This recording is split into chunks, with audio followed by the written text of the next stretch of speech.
కేంద్ర ప్రభుత్వం రైతులకు గుడ్ న్యూస్ చెప్పింది. ఈ ఏడాది ఖరీఫ్ సీజన్కు గాను 14 పంటల కనీస మద్దతు ధరను పెంచింది. ప్రధాని మోదీ అధ్యక్షతన ఏర్పాటైన ఆర్థిక వ్యవహారాల కమిటీ ఈ మేరకు నిర్ణయం తీసుకుంది. వరి సాధారణ రకం ధరను క్వింటాల్కు 2369గా, ఏ గ్రేడ్ ధరను 2389గా నిర్ణయించారు. గత ఏడాది కంటే ఇది 69 రూపాయలు ఎక్కువ. 2024-25తో పెరిగిన 117తో పోలిస్తే 41.02% తక్కువ. ఈ సీజన్లో అత్యధికంగా గడ్డి నువ్వుల ధర 820, రాగి కనీస మద్దతు ధర 596 రూపాయలు పెంచారు. పత్తి 589, నువ్వులు 579, వేరుశెనగ 480, కంది 450, పొద్దుతిరుగుడు 441, మినుములు 400, జొన్న ధర 328 రూపాయల మేర పెంచారు. వరి, రాగి, జొన్న, పెసలు, వేరుశెనగ, సోయాబీన్, నువ్వులు, నైగర్ సీడ్, పత్తి పంటల సాగుకు అయ్యే ఖర్చుపై 50% అదనపు రాబడి వచ్చేలా ఈ ధరలు నిర్ణయించినట్టుగా ప్రభుత్వం తెలిపింది. అత్యధికంగా సజ్జపై 63%, మొక్కజొన్న, కందిపై 59%, మినుములపై 53% అదనపు ఆదాయం లభిస్తుందని వెల్లడించింది.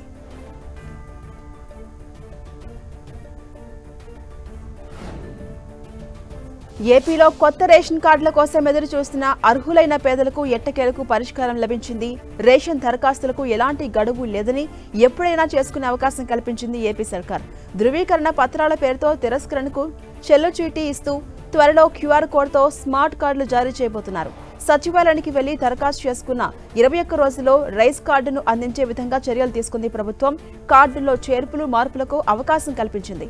ప్రస్తుతం ఉన్న రైస్ కార్డులో క్యూఆర్ కోడ్తో స్మార్ట్ కార్డునిచ్చేందుకు ఏపీ సర్కార్ శ్రీకారం చుట్టింది. అందులో ఉండే క్యూఆర్ కోడ్ ద్వారా రేషన్ తీసుకునే అవకాశం కల్పించింది.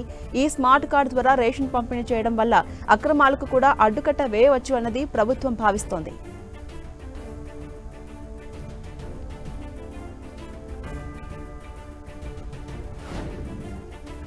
వాతావరణ మార్పులను ఎప్పటికప్పుడు తెలియజేసే కొత్త టెక్నాలజీ భారత ఫోర్కాస్ట్ సిస్టమ్ త్వరలోనే అందుబాటులోకి రానుంది. దీని ద్వారా మీ ఊళ్ళో, మీ గ్రామాల్లో, పరిసర ప్రాంతాల్లో వాతావరణం రేపు ఎలా ఉంటుందో ఖచ్చితంగా ఈ రోజు తెలుసుకోవచ్చు. గ్రామ స్థాయిలో వాతావరణ హెచ్చరికలు చేసే అధునాతన సాంకేతిక పరిజ్ఞానం భారత ఫోర్కాస్ట్ సిస్టమ్ BFS త్వరలోనే అందుబాటులోకి రానుంది. దీని ద్వారా భారత వాతావరణ శాఖ మరింత ఖచ్చితంగా అంచనాలను విడుదల చేసే అవకాశం ఉంది. రుతుపవనాల స్థితిగతులపై ఖచ్చితమైన అంచనాలు భారతదేశ ఆర్థిక వ్యవస్థకు, మరీ ముఖ్యంగా వ్యవసాయ రంగానికి చాలా కీలకమని ఇండస్ట్రీ ఎక్స్పర్ట్స్ చెబుతున్నారు. ప్రస్తుతం ఉన్న వాతావరణ వ్యవస్థ 12 కిలోమీటర్ల విస్తీర్ణాన్ని అంచనా వేయగలదు. ప్రస్తుతం అందుబాటులోకి రాబోతున్న అత్యాధునిక భారత ఫోర్కాస్ట్ సిస్టంతో హై రిజల్యూషన్తో మరో 6 కిలోమీటర్ల వరకు ఖచ్చితమైన సమాచారాన్ని అంచనా వేయబోతోంది. ఇకపై గ్రామ పంచాయతీల వారీగా వాతావరణ పరిస్థితులు ఒక్కరోజు ముందే తెలుసుకునేందుకు BFS వ్యవస్థ ఉపయోగపడబోతుంది. హై రిజల్యూషన్తో కూడిన ఈ వాతావరణ హెచ్చరికల వ్యవస్థను అర్కా, అరుణిక అనే సూపర్ కంప్యూటర్స్ సాయంతో పుణేలోని Indian Institute of Tropical Meteorology IITM శాస్త్రవేత్తలు రూపొందించారు. వాతావరణానికి సంబంధించిన సమాచారం సేకరించి దాన్ని ప్రాసెస్ చేసి వాతావరణ సూచనలు రూపొందించేందుకు ప్రత్యూష అనే పేరున్న సూపర్ కంప్యూటర్కు దాదాపు 10 గంటల సమయం పడుతోంది. అదే పనిని ఈ అడ్వాన్స్డ్ సూపర్ కంప్యూటర్ అర్కా 4 గంటల్లో పూర్తి చేయబోతోంది.